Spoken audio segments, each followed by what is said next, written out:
الله تعالی انبیاء چې دا وعده اخلي قول اخلي چې زما نبی به وروسته راځي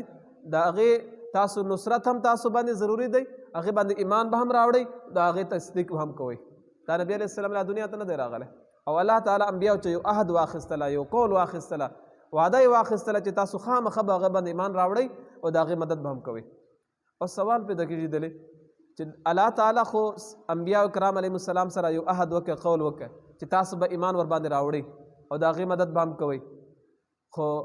ټول انبیاء کرام علیهم السلام نبی علیه السلام چې مخکې له دې دنیا ولاړل نو دا آیت به څنګه پوره کېږي د دې مفهوم به څنګه پوره کېږي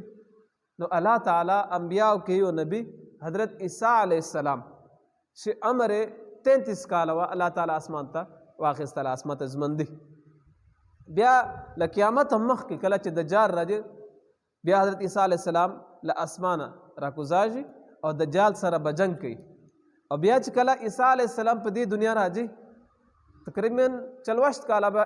حضرت عیسی علیه السلام ژوند تېروي په دې ځمکه 33 کاله هغه وخت او 40 کاله به دای حضرت عیسی علیه السلام به ژوند تېروي نو حضرت عیسی علیه السلام چې کله راځي هغه به ایمان نبی علیه السلام باندې راوړي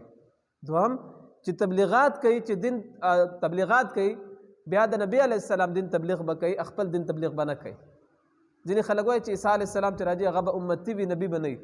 نبوت یو داسې شی نه دی چې یو وارې ملاو سي بیا ختم سي بیا ملاو سي بیا ختم سي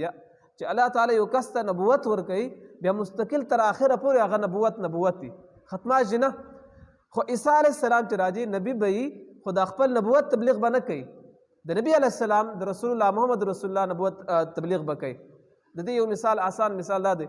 لکه موږ د پاکستان وزیر اعظم کله چې بهر ملک ته ولاړ سي امریکې ته ولاړ سي انډیا ته ولاړ سي افغانستان ته ولاړ سي روس ته ولاړ سي بل ملک ته ولاړ سي هلته چې دا ولاړ سي د دې وزیر اعظمي پرایم منسټر دی عہده خو برقراري خو د دې اډر هلته نه چلا شي اډر به د دې پاکستان کې چلا جي هلته به اډر نه چلا جي مشکله نه وایو چې د عہده ختمه سوه عہده خو ایسته خو بل ملک د دې عہده نه چلا شي داسې حضرت عیسی علیه السلام چې په دې دنیا راځي بیا واپس رسول الله صلی الله علیه وسلم په امت کې د حضرت عیسی علیه السلام عہده دا نبوت والا دا به برقراري خو دا عہده به چلاجي نه چلاجي به د نبی علیه السلام عہده چلاجي به د نبی علیه السلام آرډر چلاجي به نبی علیه السلام شریعت